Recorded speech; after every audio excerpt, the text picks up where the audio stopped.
Assalamualaikum warahmatullahi wabarakatuh. Perkenalkan, nama saya Kesha Talita Herfiani dengan NIM A122022068844. Di sini saya akan mempresentasikan UTS Manajemen Big Data mengenai klasifikasi decision tree menggunakan dataset Diabetes Health Indicators. Oke, kita langsung saja. Pertama, saya menaruh link terlebih dahulu dari dataset Diabetes Health Indicators. Selanjutnya, saya akan mendefinisikan variabel bernama folder name. Variabel ini bersifat alamat folder di Google Drive tempat menyimpan dataset.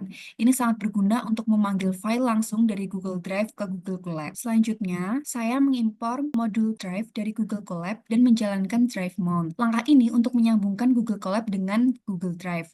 Parameter force remount sama dengan true berguna agar Drive dimuat ulang walau sudah pernah dipasang. Kemudian, kita menambahkan folder dataset ke dalam sistem Python menggunakan sys.python. Tujuannya agar folder bisa dikenali sebagai lokasi modul atau file yang bisa diakses. Untuk berikutnya, saya mengimpor pustaka-pustaka penting, Pandas untuk mengelola dan manipulasi data, NumPy untuk kalkulasi numerik, Matplotlib, Pyplot, dan Seaborn itu untuk visualisasi data. Terakhir, saya mengatur tampilan agar semua kolom terlihat penuh saat ditampilkan tanpa dipotong. Ini menggunakan pd.setOption. Selanjutnya, saya mulai membaca dataset menggunakan pd_reads_cv. Dataset yang digunakan adalah data kesehatan tahun 2015 dari BRFSS. Saya menggunakan parameter set untuk menentukan pemisah koma, KP-initial space untuk menghilangkan spasi yang tidak perlu, dan na_values untuk menganggap tanda tanya sebagai nilai kosong. Lalu saya tampilkan 5 baris pertama agar bisa melihat datanya. Ini adalah hasil datanya. Gambar yang ditampilkan yang berisi data kesehatan individu yang sering digunakan untuk analisis prediktif, misalnya untuk memprediksi risiko diabetes. Mari dibahas setiap kolom secara lengkap dan bagaimana sih hal ini berkaitan dengan target tabel pertama, yaitu diabetes binary. Target kolom yaitu diabetes binary, ini adalah kolom target atau variabel dependen yang akan diprediksi. Nilainya adalah 0,0, tidak diabetes, atau 1,0 yang berarti positif diabetes. Dataset ini tampaknya digunakan dalam klasifikasi biner, apakah seseorang menderita diabetes atau tidak. Selanjutnya, untuk melihat struktur dataset, kita menggunakan df.info. Fungsi ini menampilkan jumlah kolom, tipe data tiap kolom, serta beberapa banyak data yang tidak kosong. Di sini terlihat bahwa memiliki indeks 253.680 dan memiliki columns 22. Selanjutnya, setelah tahu strukturnya, kita periksa jumlah nilai yang hilang per kolom. Caranya dengan df.isNull.sum. Lalu hasilnya dicetak ke layar. Ternyata hasilnya adalah 0 atau tidak memiliki data yang hilang. Lalu selanjutnya saya menghitung persentase nilai kosong dengan membagi jumlah masing value dengan jumlah total data dikali 100%. Ini penting agar kita tahu apakah nilai kosong itu signifikan atau tidak. Nah, berikut adalah hasilnya. Presentasi missing value per kolom yaitu 0,0 karena tidak memiliki data yang kosong. Selanjutnya, fungsi df.describe ini digunakan untuk melihat statistik deskriptif kolom numerik. Kita bisa lihat nilai minimum, maksimum, rata-rata, dan lain-lain. Di sini terlihat bahwa diabetes binary memiliki count 253.680, rata-rata 0,139333, dan selanjutnya. Selanjutnya, sebelum melihat statistik kolom kategorikal, kita cek dulu apakah ada kolom dengan tipe data objek. Kalau tidak ada, kita tampilkan pesan bahwa tidak ada. Kalau ada, maka kita jalankan describe untuk kolom-kolom tersebut saja. Untuk selanjutnya, kita mulai mengeksplorasi target utama yaitu diabetes binary dengan value underscore counts normalize sama dengan true yang digunakan dalam analisis data dengan library Pandas. Perintah ini menghitung proporsi, bukan jumlah absolut, dari setiap nilai unik dalam kolom diabetes underscore binary. Nilai normalis sama dengan true membuat hasilnya dalam bentuk proporsi persentase total dibandingkan dengan jumlah keseluruhan data. Dari hasil output diketahui bahwa 86,07% data memiliki nilai 0,0, yang kemungkinan besar menunjukkan bahwa individu dalam data tersebut tidak menderita diabetes. Sementara itu, hanya 13,93% yang memiliki nilai 1,0, yang menunjukkan bahwa sebagian kecil dari data menunjukkan individu yang menderita diabetes. Tipe data dari hasil ini adalah float 64 yang menunjukkan bahwa nilai proporsi tersebut merupakan angka desimal presisi tertinggi. Data ini sangat berguna untuk memahami distribusi kelas pada variabel target dalam konteks pemodelan prediktif atau klasifikasi. Lanjutnya ke visualisasi. Di sini saya bisa membuat histogram untuk semua kolom numerik agar bisa melihat persebaran data. Setiap fitur numerik akan ditampilkan dalam grafik masing-masing dalam satu grid besar seperti ini. Outputnya ini fokus pada histogram kolom diabetes binary.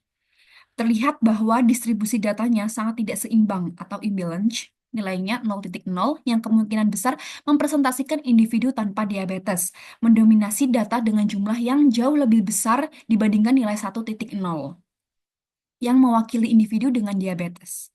Hal ini sejalan dengan output sebelumnya yang menunjukkan bahwa sekitar 86% responden tidak memiliki diabetes, sementara hanya 14% yang memiliki diabetes. Ketimpangan ini penting untuk diperhatikan karena dapat mempengaruhi hasil analisis atau model prediksi, terutama dalam machine learning.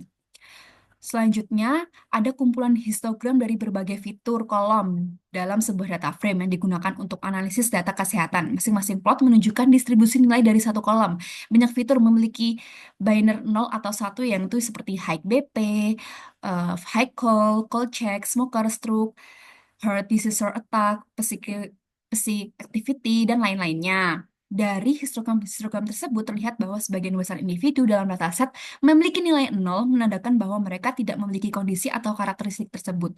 Misalnya tidak menderita diabetes, tidak merokok, tidak pernah stroke, dan lain-lain. Selanjutnya, kolom seperti BMI, Men Health, dan Psi Health memiliki distribusi numerik yang lebih luas dan kontinu, menunjukkan variasi yang besar dalam indeks massa tubuh serta jumlah hari terganggunya kesehatan fisik dan mental. Untuk kolom Gen Health, kesehatan umum, education, income, dan age, terlihat pola distribusi bertingkat yang mengindikasikan adanya kategori atau level. Misalnya pada kolom income, semakin tinggi pendapatan,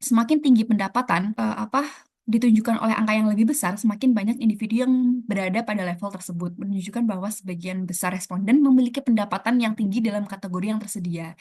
Jadi, secara keseluruhan ini, visual ini membantu memahami komposisi dan kecenderungan data dalam setiap fiturnya dan berguna untuk eksplorasi awal sebelum melakukan analisis lebih lanjut seperti klasifikasi atau regresi. Untuk selanjutnya, untuk fitur kategorikal, kita buat bar plot, loop, digunakan untuk membaca satu persatu fitur bertipe objek lalu ditampilkan dalam bentuk grafik batang nantinya. Selanjutnya, langkah penting berikutnya melihat hubungan antar fitur numerik.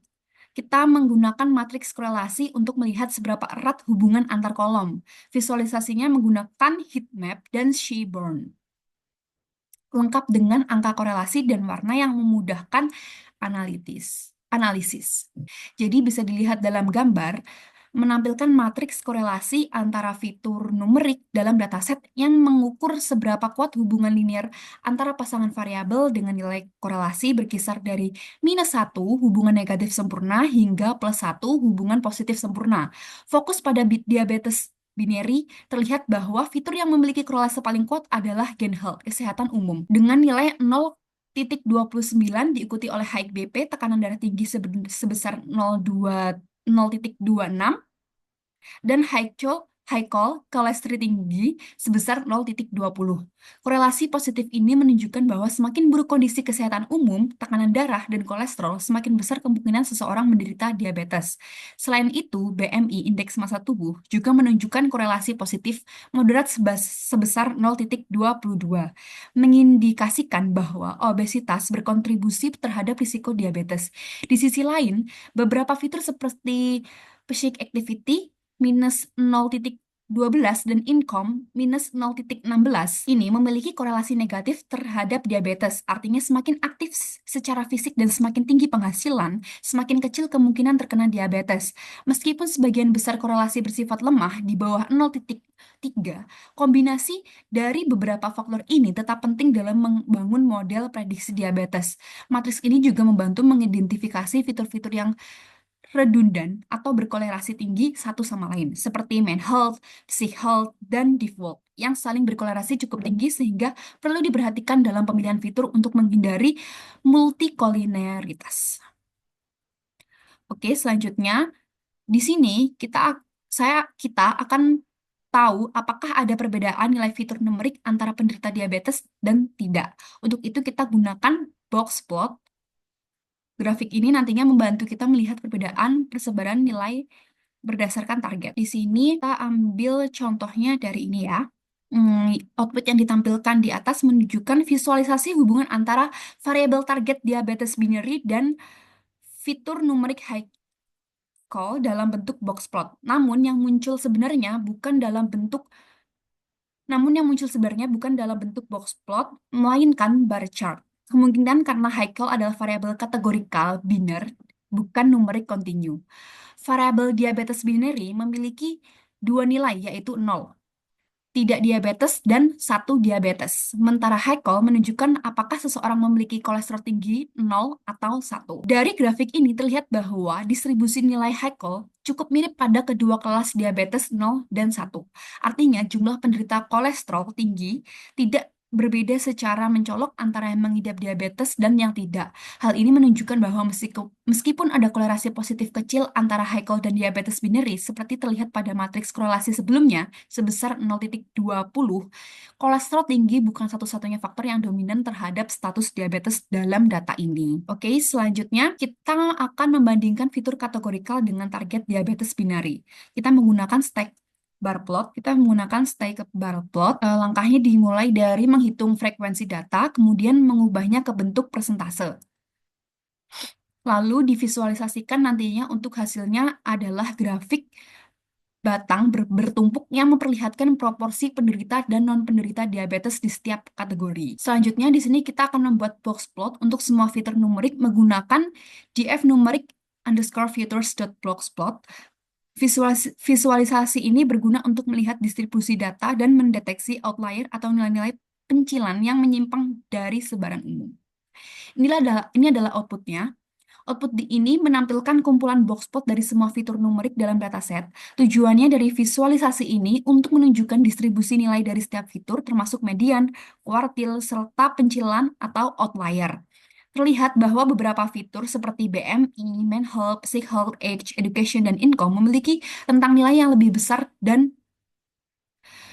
menunjukkan keberadaan banyak pencilan ditandai dengan lingkaran di luar whisker. Misalnya, BMI memiliki banyak nilai ekstrim di atas nilai maksimum normalnya, dan Main Health serta Physique Health juga menunjukkan distribusi yang menyebar lebar dengan banyak outlier di nilai yang tinggi. Di sisi lain, fitur-fitur seperti high BP, high call check, smoker, dan heart disease attack memiliki nilai biner 0 atau 1, sehingga box plotnya sangat sempit dan terlihat seperti garis horizontal tanpa penyebaran data yang lebar. Melalui box plot ini, kita bisa dengan cepat mengidentifikasi fitur mana yang memiliki distribusi lebar, potensi outlier, serta fitur mana yang bersifat categorical biner. Ini sangat membantu dalam proses pra-pemrosesan data dan pemilihan fitur untuk model prediksi. Selanjutnya, di sini kita akan menghitung jumlah nilai kosong atau missing values menggunakan df is null.sum, lalu kita hitung juga persentase missing values di setiap kolom, agar kita bisa tahu kolom mana yang paling banyak kehilangan data. Ternyata pada hasil, data ini tidak memiliki data yang hilang atau missing values. Selanjutnya, kita memvisualisasikan hasil missing values tadi dalam bentuk bar chart. Ini membantu kita untuk melihat secara cepat kolom mana sih yang paling bermasalah dalam hal kelengkapan data. Karena tidak memiliki data yang hilang, maka persentase missing values ini pun tidak muncul gambar batang. Selanjutnya, di sini kita melakukan deteksi duplikat menggunakan df-duplicate.sum. Jika ditemukan, kita juga menampilkan contoh baris duplikat tersebut agar bisa dikaji lebih lanjut apakah perlu dihapus. Output ini menunjukkan hasil deteksi data duplikat dalam dataset yang sedang dianalisis. Ditemukan bahwa terdapat 24.206 baris duplikat yang baris-baris data yang memiliki nilai identik. Baris-baris data yang memiliki nilai identik di seluruh kolom dengan baris lain dalam dataset. Ini merupakan jumlah yang signifikan dan dapat mempengaruhi hasil analisis atau pelatihan model jika tidak ditangani.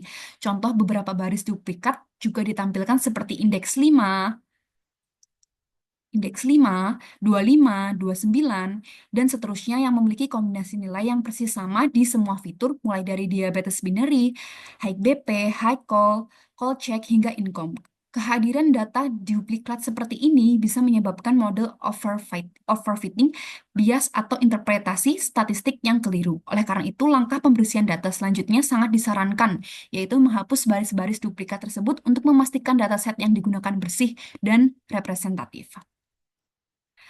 Nah, selanjutnya kita akan mengecek tipe data masing-masing kolom, lalu melakukan validasi pada kolom numerik. Kita lihat apakah data non-numerik yang terselip dalam kolom yang seharusnya hanya berisi angka. Menggunakan coding ini.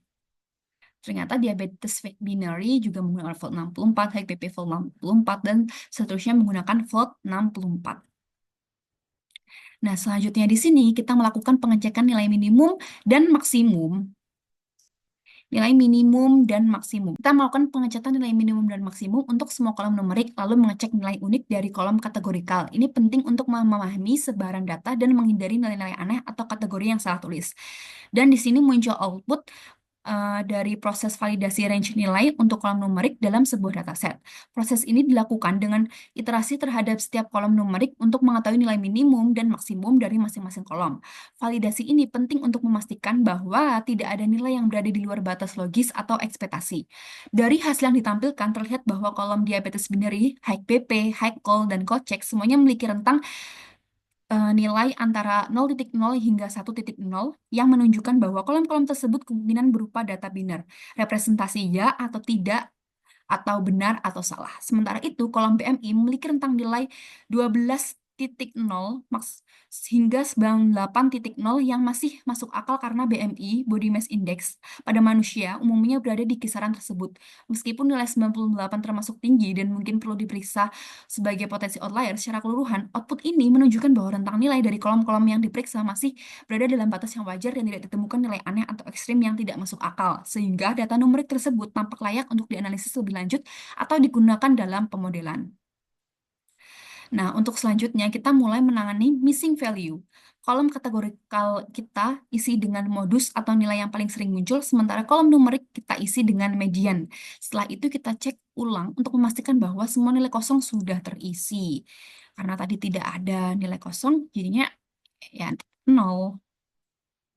Nah, di sini untuk menangani outlier optional, jadi saya tidak menggunakan outlier.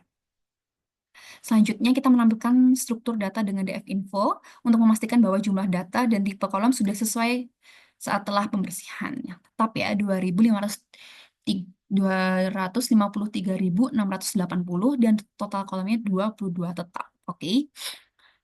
Lalu kita menghapus duplikat dari dataset menggunakan df.drop_duplicates in place sama dengan true, dan mencetak kembali jumlah data setelah duplikat dihapus. Jadi jumlah baris duplikatnya ada 24.206 dan jumlah baris setelah menghapus duplikat menjadi 229.474. Kemudian di sini kita kembali menggunakan .df.info untuk memverifikasi hasilnya. Di sini jadi 229.474. Lalu di sini kita akan menampilkan 5 baris pertama dari dataset menggunakan df.hide sebagai preview data yang sudah bersih, gitu ya, tetap sama. Selanjutnya kita simpan dataset bersih ke dalam file CSV bernama diabet_binary_bersih.csv di dalam folder Google Drive. Ini penting sebagai backup atau data yang siap pakai untuk analisis berikutnya. Nah, untuk selanjutnya kita mengulangi pengecekan nilai unik pada kolom-kolom kategorikal untuk memastikan tidak ada kesalahan setelah proses pembersihan. Di sini menggunakan coding ini. Selanjutnya, kita memastikan bahwa kolom target diabetes binary hanya berisi nilai 0 dan 1. Meskipun sudah benar, kita gunakan fungsi .map untuk menstandarisasi nilai-nilai tersebut. Oke, selanjutnya kita tampilkan kembali 5 baris pertama dari dataset akhir untuk memastikan hasil akhir sudah rapi, lengkap, dan siap digunakan untuk mengecek bahwa tidak ada kesalahan setelah melakukan proses pembersihan. Oke, sama, tidak ada perubahan. Lalu di sini kita juga menampilkan lagi menggunakan df.info. Di sini juga menampilkan lagi menggunakan df.hide. Oke, untuk selanjutnya kita menampilkan dengan membuat correlation heat map atau peta korelasi. Kita hitung korelasi antar kolom numerik menggunakan df.core, lalu divisualisasikan menggunakan Seaborn heat map dengan anode sama dengan true. Nilai korelasinya akan ditampilkan pada setiap kotak. Warna pada peta ini menggunakan palet RDY1GN_R yang memudahkan kita melihat korelasi positif dan negatif. Oke, di sini muncul output. Heat map korelasi yang menampilkan hubungan antara pasangan variabel numerik dalam sebuah dataset. Korelasi ini diukur menggunakan koefisien korelasi Pearson yang berkisaran antara -1 hingga 1. Nilai mendekati 1 menunjukkan hubungan positif yang kuat. Jika satu variabel naik, variabel lainnya juga cenderung naik. Nilai mendekati -1 menunjukkan hubungan negatif yang kuat. Jika satu variabel naik, variabel lainnya cenderung turun. Sedangkan nilai mendekati 0 menunjukkan tidak ada korelasi yang signifikan. Warna pada heatmap membantu memperjelas intensitas korelasi. Merah menunjukkan korelasi positif tinggi, hijau gelap menunjukkan korelasi negatif, dan warna kuning kehijauan di tengah menunjukkan korelasi lemah atau tidak signifikan. Misalnya variabel Gen-Help, kesehatan umum memiliki korelasi positif yang cukup kuat dengan She-Health yaitu 0,52 dan default 0,47 yang berarti bahwa persepsi kesehatan yang buruk cenderung berkaitan dengan kondisi fisik yang lebih buruk dan kesulitan berjalan. Selain itu, X juga terlihat memiliki korelasi positif dengan high BP 0,34 dan high col 0,26 yang masuk akal karena tekanan darah tinggi dan kolesterol tinggi biasanya meningkat seiring bertambahnya usia. Sementara itu, variabel income berkorelasi negatif dengan Gen Health, yaitu min 0,33 dan MenHealth min 0,19 yang menunjukkan bahwa pendapatan yang lebih tinggi cenderung terkait dengan kondisi kesehatan umum dan mental yang lebih baik. Secara keseluruhan, heatmap ini sangat berguna untuk mengidentifikasi hubungan yang kuat antara variabel dan dapat dijadikan dasar dalam analisis lanjutan seperti pemilihan fitur penting untuk model prediksi. Nah, selanjutnya ini kita menghapus kolom-kolom yang hanya memiliki satu nilai unik menggunakan df.apply pd.series.unique tanda pentung sama dengan 1. Kolom seperti ini tidak berguna dalam proses analisis karena tidak memberikan variasi data. Kemudian kita menampilkan data awal setelah pemeriksaan tersebut menggunakan df.height untuk melihat 5 baris pertama. Berikutnya kita mendefinisikan sebuah fungsi bernama correlation, fungsi bernama correlation untuk menemukan fitur-fitur yang sangat berkorelasi. Fungsi ini akan mencari pasangan kolom dengan nilai korelasi absolut melebihi ambang batas tertentu dan mengumpulkan nama-nama kolom tersebut dalam sebuah set. Lalu selanjutnya pada coding ini mengartikan kita menyiapkan data tanpa kolom target diabetes binary. Ini dilakukan agar saat mencari korelasi kita hanya melihat antar fitur dan tidak melibatkan kolom target. Selanjutnya, pada codingan ini kita menjalankan fungsi correlation dengan ambang batas 0,8. Dengan ambang batas 0,8 yang artinya kita ingin menghapus fitur-fitur yang memiliki korelasi lebih dari 80% satu sama lain. Kolom-kolom yang sangat berkorelasi dapat menyebabkan redundansi dalam model. Setelah mendapatkan daftar fitur yang berkorelasi tinggi, selanjutnya dalam codingan ini kita menghapus fitur-fitur tersebut dalam dataset utama menggunakan df.drop dengan aksis sama dengan 1 untuk menghapus kolom. Selanjutnya kita periksa kembali struktur data setelah penghapusan fitur korelatif dengan df.info. Di sini terdapat 229.474. Selanjutnya kita lihat statistik deskriptif seluruh dataset dengan df.describe. Ini memberikan informasi seperti rata-rata, standar deviasi, nilai minimum, dan maksimum untuk setiap fitur numeriknya. Nah, terlihat bahwa output ini merupakan hasil dari analisis statistik deskriptif terhadap sebuah dataset yang berisi informasi terkait kondisi kesehatan dan gaya hidup responden. Data ini terdiri dari 229.474 baris dan 4 baris yaitu responden, dan setiap kolom mewakili variabel seperti apakah responden menderita diabetes, yaitu diabetes binary, memiliki tekanan darah tinggi high BP, kolesterol tinggi high col, memeriksa kolesterol check, indeks massa tubuh BMI, kebiasaan merokok smoker, riwayat stroke, penyakit jantung, aktivitas fisik itu physique activity, konsumsi buah dan sayur yaitu fruits, veggies, konsumsi alkohol berat, akses layanan kesehatan, dan lain sebagainya, hingga variabel demografis seperti jenis kelamin, yaitu seks, usia, age, tingkat pendidikan, dan penghasilan income. Baris pertama count menunjukkan bahwa semua kolom memiliki jumlah data yang sama, yaitu 229.474, artinya tidak ada data yang hilang atau yang kosong. Baris kedua min menampilkan nilai rata-rata dari setiap kolom. Misalnya, rata-rata nilai diabetes binary sebesar 0,1529 menunjukkan bahwa sekitar 15% responden menderita diabetes, sementara rata-rata BMI sebesar 28,68 menunjukkan bahwa mayoritas responden berada dalam kategori kelebihan berat badan. Nilai standar deviasi menggambarkan seberapa besar variasi data terhadap rata-ratanya. Sebagai contoh, standar deviasi BMI sebesar 6,78 menunjukkan bahwa nilai BMI responden cukup bervariasi. Nilai minimum kuartil pertama yaitu 25%, median 50%, kuartil ketiga 75%, dan maksimum memberikan gambaran persebaran data. Sebagian besar kolom bernilai biner 0 atau 1, tetapi ada juga yang memiliki rentang nilai lebih luas seperti BMI, main health, dan age. Nilai maksimum BMI mencapai 98, menunjukkan adanya responden dengan berat badan sangat tinggi. Setidaknya mental health dan physical health memiliki maksimum 30. Kemudian mengindikasikan jumlah hari dalam sebulan seseorang merasa terganggu secara mental atau fisik. Secara keseluruhan, tabel ini memberikan gambaran menyeluruh mengenai profil kesehatan responden dan menjadi dasar penting untuk analisis lebih lanjut seperti klasifikasi risiko kesehatan atau hubungan antar variabel.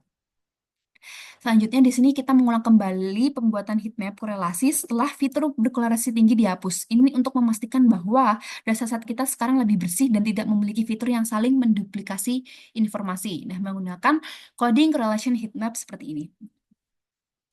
Nah, di sini menampilkan output heatmap korelasi antara berbagai variabel dalam sebuah dataset yang dihasilkan menggunakan pustaka visualisasi seperti Seaborn atau Matplotlib. Setiap sel dalam matriks ini menunjukkan nilai korelasi antara dua variabel dengan rentang nilai dari -1 hingga 1. Nilai 1 berarti korelasi sempurna positif ketika satu variabel naik, variabel lainnya juga naik secara proporsional. Sedangkan -1 menunjukkan korelasi sempurna negatif ketika satu naik, yang lain turun. Warna merah tua menunjukkan korelasi yang kuat, hijau menunjukkan korelasi lemah atau mendekati nol, dan warna kuning menunjukkan korelasi sedang. Diagonal dari kiri atas kanan bawah selalu memiliki nilai karena setiap variabel dikorelasikan dengan dirinya sendiri. Kita dapat melihat bahwa misalnya variabel H dan HBP memiliki korelasi cukup tinggi sekitar 0,34. Yang menunjukkan bahwa tekanan darah tinggi cenderung meningkat seiring bertambahnya usia. Sebaliknya, korelasi negatif terlihat antara income dan gain health sebesar 0-33. Nah, menunjukkan bahwa semakin tinggi pendapatan, semakin baik kondisi kesehatan yang dirasakan. Heatmap ini sangat berguna dalam eksplorasi data untuk memahami hubungan antar variabel, mengidentifikasi multicollinearities, dan membantu dalam pemilihan fitur untuk analisis lebih lanjut seperti machine learning. Oke? Selanjutnya, kita pisahkan dataset menjadi dua bagian, yaitu fitur X dan target Y. Kita gunakan train test build dari scikit-learn untuk membagi data menjadi data latih dan data uji dengan proporsi 90% untuk training dan 10% untuk testing. Parameter stratifi sama dengan Y memastikan proporsi kelas target tetap seimbang. Jadi menggunakan 90 dan 90. Nah, setelah itu split dilakukan, setelah itu di sini split itu dilakukan, kita cetak ukuran dari training dan testing set agar kita tahu beberapa banyak sampel yang digunakan untuk melatih dan menguji model. Jadi dipisah gitu untuk training dan testing. Nah, di sini training set size-nya ada 206.526. Di sini juga testingnya terdapat 200 2200 22.948 sampel. Kemudian di sini kita melakukan tahap modeling. Tahap membangun dengan decision tree. Oke, tahap modeling dimulai. Kita menggunakan algoritma decision tree dan melakukan tuning parameter menggunakan grid search CV. Oke, menggunakan grid search CV. Kita buat dictionary param_grid yang berisi kombinasi parameter seperti max_depth, min sample split, min sample sleeve, dan criterion. Lalu kita buat model decision tree classifier dan jalankan grid search dengan CV sama dengan 3. CV sama dengan 3, artinya validasi silang dilakukan 3 kali. Setelah fitting selesai, kita cetak parameter terbaik yang ditemukan oleh grid search dan menyimpan model terbaik ke dalam variabel base model. Nah, di sini outputnya, nanti di sini outputnya ini itu hasil proses modeling decision tree dengan menggunakan grid search CV, yaitu metode pencarian kombinasi parameter terbaik melalui validasi silang. Grid search CV melakukan pencarian terhadap 72 kandidat, 72 kombinasi parameter model dan mengevaluasinya menggunakan 3 faults cross validation, sehingga totalnya terdapat 216 model yang dilatih dan divalidasi. Hasil akhirnya menunjukkan bahwa kombinasi parameter terbaik untuk model dari decision tree adalah criterion sama dengan gini. Metode pengukuran impurity, max depth 5, kedalaman maksimum pohon adalah 5, min sample slave sama dengan 1, jumlah minimum sampel di tiap daun adalah 1, dan min sample split sama dengan 2, yaitu jumlah minimum sampel atau membagi node adalah 2. Kombinasi ini dipilih karena menghasilkan performa terbaik selama proses evaluasi model. Nah, selanjutnya di sini bagian kelima adalah evaluasi model. Kita diprediksi bahwa uji menggunakan best model.predict X test ini. Lalu kita hitung akurasi dengan akurasi skor. Kemudian ditampilkan juga klasifikasi report yang berisi metrik seperti precision, recall, dan FE score. Lalu kita cetak confusion matrix untuk melihat jumlah prediksi benar dan salah di tiap kelas. Untuk memvisualisasikannya, kita membuat heat map dari confusion matrix agar lebih mudah. Oke, di sini dilihat hasilnya. Ya, seperti ini. Itu outputnya. Gambar dan output yang ditampilkan ini merupakan hasil evaluasi dari model decision tree yang telah dibuat. Gambar yang muncul adalah confusion matrix, sedangkan bagian bawahnya menunjukkan nilai akurasi serta laporan klasifikasi. Berdasarkan confusion matrix, dari total 22.948 data, model berhasil mengklasifikasikan sebanyak 19.217 data kelas 0 dengan benar, true negatif, sebanyak 340 data kelas 1 dengan benar, true positif. Namun, setelah mengklasifikasikan 3.170 data kelas 1 sebagai kelas 0 false negatif, dan salah mengklasifikasikan 221 data kelas 0 sebagai kelas 1 false positif. Akurasi model mencapai 85%, 85,22%, yang artinya secara keseluruhan model cukup baik dalam memprediksi kelas. Namun jika dilihat lebih dalam melalui classification report, terlihat bahwa performa model untuk kelas 1 sangat rendah. Nilai precision untuk kelas 1 hanya 0,0,61, recall sangat rendah yaitu 0,10, dan F1 min score hanya 0,17. Hal ini menunjukkan bahwa model kesulitan dalam mendeteksi kelas 1 kemungkinan merupakan kelas minoritas. Sementara itu, kelas 0 memiliki precision tinggi, 0,86, recall sangat tinggi, 0,99, dan F1 min score sebesar 0,92, menunjukkan model sangat dominan dalam memprediksi kelas 0. Dari keseluruhan matriks, kita juga bisa menilai bahwa macro average rata-rata untuk tiap kelas menunjukkan F1 min score hanya 0,54. 0,54 mencerminkan ketidakseimbangan performa antar kelas. Lalu untuk weight average-nya yang mempertimbangkan jumlah sampel tiap kelas masih cukup baik dengan F1 min score 0,80 karena dominasi kelas 0. Kesimpulannya dari semua ini, meskipun akurasi terlihat tinggi, model ini kurang baik dalam mengenali kelas 1, dan ini penting untuk diperhatikan terutama jika kelas 1 merupakan kelas penting atau target utama dalam prediksi. Nah, untuk selanjutnya adalah visualisasi pohon keputusan. Kita gunakan plot underscore tree dari sklearn dengan max depth sama dengan 3 untuk membatasi kedalaman agar hasilnya tidak terlalu kompleks. Step simple pada pohon menggambarkan pemisahan dan berdasarkan fitur tertentu yang memudahkan kita memahami bagaimana model membuat keputusan. Nah, ini menggunakan codingan untuk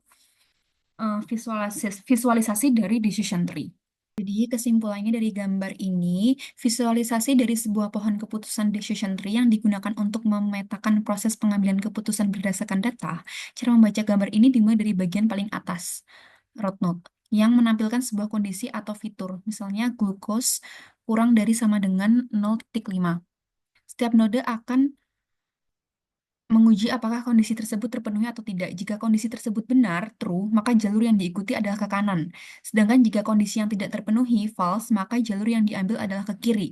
Proses ini akan terus berlanjut secara berurutan ke bawah, mengikuti setiap percabangan hingga mencapai node paling bawah yang disebut leaf node. Leaf node ini menunjukkan hasil akhir atau klasifikasi dari data berdasarkan jalur keputusan yang telah dilalui.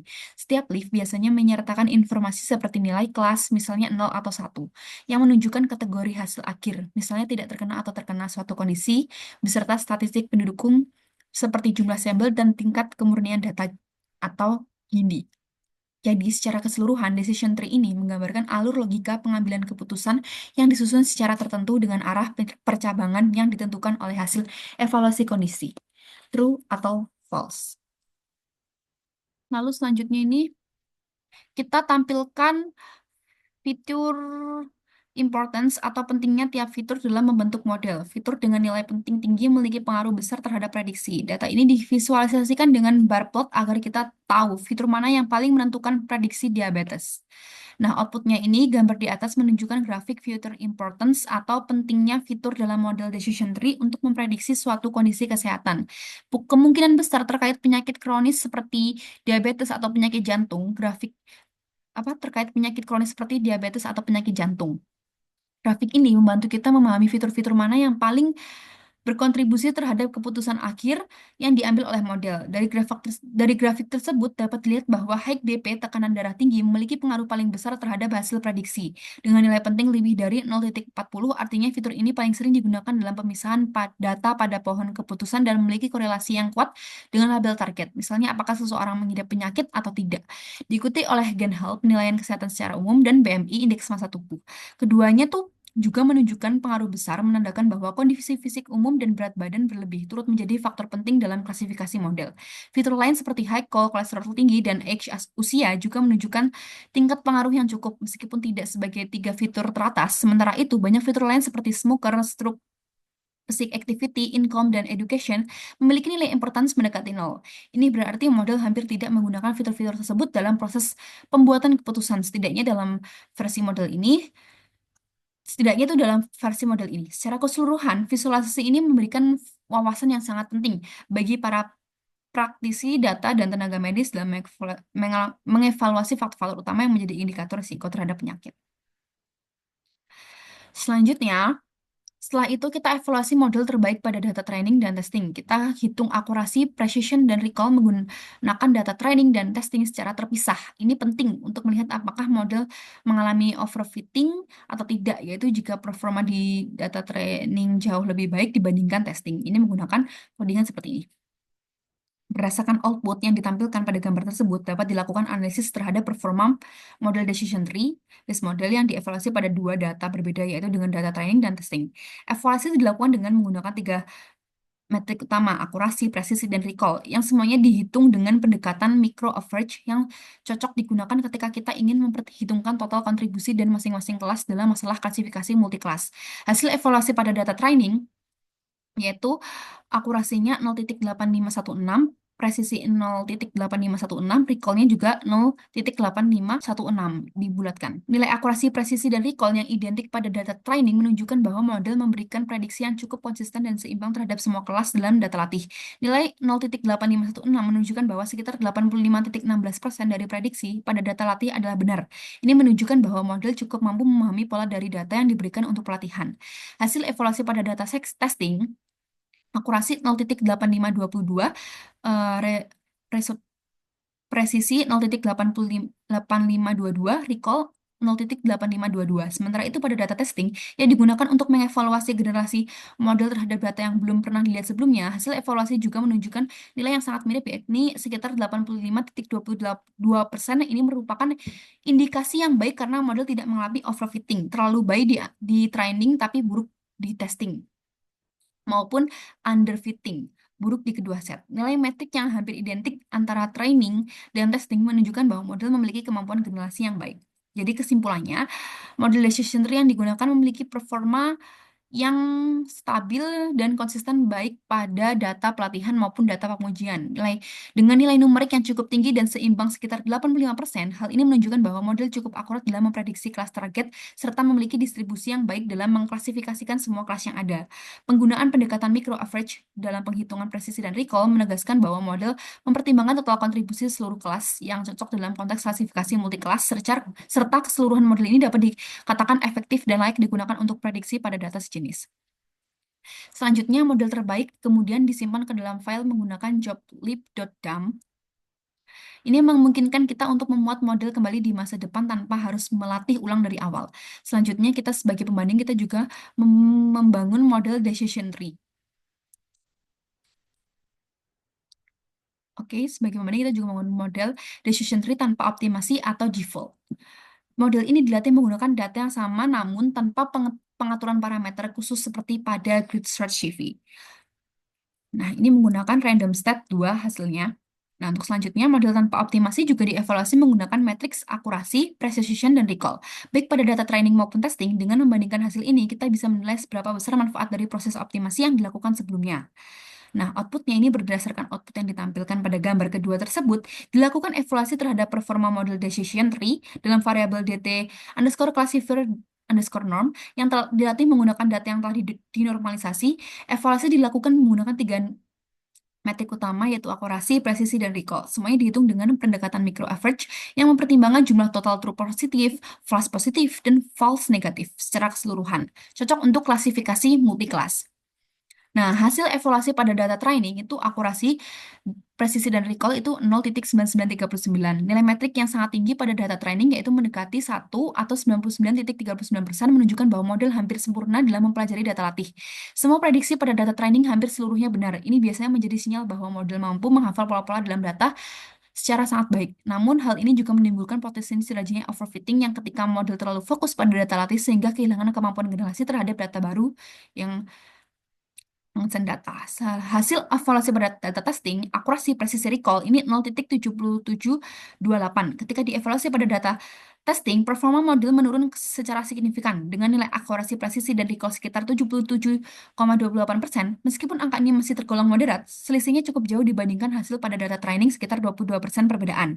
Perbedaan ini memperkuat indikasi bahwa model mengalami menyesuaikan diri terhadap data training namun tidak mampu mempertahankan performa yang sama pada data testing. Selanjutnya, di sini kita membuat daftar perbandingan antara dua model, model dengan optimasi dan model default. Daftar ini menyimpan akurasi dari data masing-masing model pada data training dan testing. Selanjutnya codingan ini, data ini dimasukkan ke dalam data frame bernama predict agar mudah dianalisis dan divisualisasikan outputnya nanti. Nah, di sini berdasarkan output tabel yang ditampilkan pada gambar, dilakukan perbandingan antara dua model machine learning yang berbeda yaitu machine learning data optimasi dan machine learning data biasa. Dengan menggunakan metrik akurasi pada data pelatihan dan data pengujian, model pertama yaitu machine learning data optimasi menunjukkan akurasi pelatihan sebesar 0,85153 dan akurasi pengujian sebesar 0,8522231. Nilai akurasi yang hampir sama antara data pelatihan dan pengujian menandakan bahwa model ini memiliki kemampuan generasi yang baik dan tidak mengalami overfitting. Ini merupakan karakteristik dari model yang telah dioptimasi dengan baik. Kemungkinan melalui normalisasi regulasi atau teknik preprocess data lainnya, sebaliknya model kedua yaitu machine learning data biasa menunjukkan akurasi pelatihan yang sangat tinggi yaitu 0,993899. Namun akurasi pengujian menurun cukup drastis menjadi 0,772791. Selisih akurasi sebesar lebih dari 2% ini mengindikasikan bahwa model terlalu menyesuaikan diri terhadap data pelatihan dan mengalami overfitting sehingga performanya menurun saat diterapkan pada data baru. Dari hasil ini dapat disimpulkan bahwa meskipun model machine learning data biasa memiliki akurasi pelatihan yang tinggi, performanya kurang baik saat diuji dengan data baru. Sebaliknya, model machine learning data optimasi memiliki performa yang lebih stabil dan dapat diambil karena mampu mempertahankan akurasi yang baik di kedua jenis data. Maka model dengan data yang telah dioptimasi lebih disarankan untuk digunakan dalam penerapan dunia nyata karena memiliki daya generasi yang lebih kuat. Oke, selanjutnya akur selain akurasi, kita juga membandingkan nilai recall dan presisi antara model original dan model tanpa optimasi dan kita simpan dalam variabel model underscore comparison. Nah, kemudian data tersebut juga diubah ke dalam data frame bernama comparison agar kita bisa melihat metrik evaluasi secara lengkap dan terstruktur. Oke, di sini outputnya, output tabel yang ditampilkan pada gambar ini dilakukan perbandingan antara dua model machine learning yang berbeda, yaitu machine learning data optimasi dan learning learning data biasa dengan menggunakan metrik akurasi pada data pelatihan. Oke, data pelatihan. Model ini yang pertama, machine learning data optimasi ada 0,851583 dan eh, akurasi apa namanya nilai akurasi yang hampir sama antara dan akurasi pengujian sebesar 0,852231. Nilai akurasi yang hampir sama antara data pelatihan dan pengujian menandakan bahwa model ini memiliki kemampuan generasi yang tidak baik dan tidak mengalami overfitting. Ini merupakan karakteristik dari model yang telah dioptimasi dengan baik. Kemungkinan melalui normalisasi regulasi atau teknik preferensi data lainnya, sebaliknya model kedua yaitu machine learning data biasa menunjukkan akurasi pelatihan yang tinggi yaitu 0,993899 tadi ya. Dan namun akurasi pengujian menurun cukup drastis menjadi 0,772791. Selisih akurasi sebesar lebih dari 22% ini mengidentifikasi bahwa model terlalu menyesuaikan diri terhadap data pelatihan dan mengalami overfitting, sehingga performanya menurun saat diterapkan pada data baru. Dari hasil ini dapat disimpulkan bahwa meskipun model machine learning data biasa memiliki akurasi pelatihan yang tinggi, performanya kurang baik saat diuji dengan data baru. Sebaliknya, model machine learning data optimasi memiliki performa yang lebih stabil dan dapat diandalkan karena mampu tahankan akurasi yang baik di kedua jenis data. Maka, model dengan data yang telah dioptimasi lebih disarankan untuk digunakan dalam penerapan yang nyata gitu. Untuk terakhir, kita buat dua visualisasi, satu untuk membandingkan akurasi pada data training dan satu lagi untuk menggunakan Seaborn per plot untuk menggambarkan model mana yang paling akurat. Ini memberikan gambaran visualisasi juga.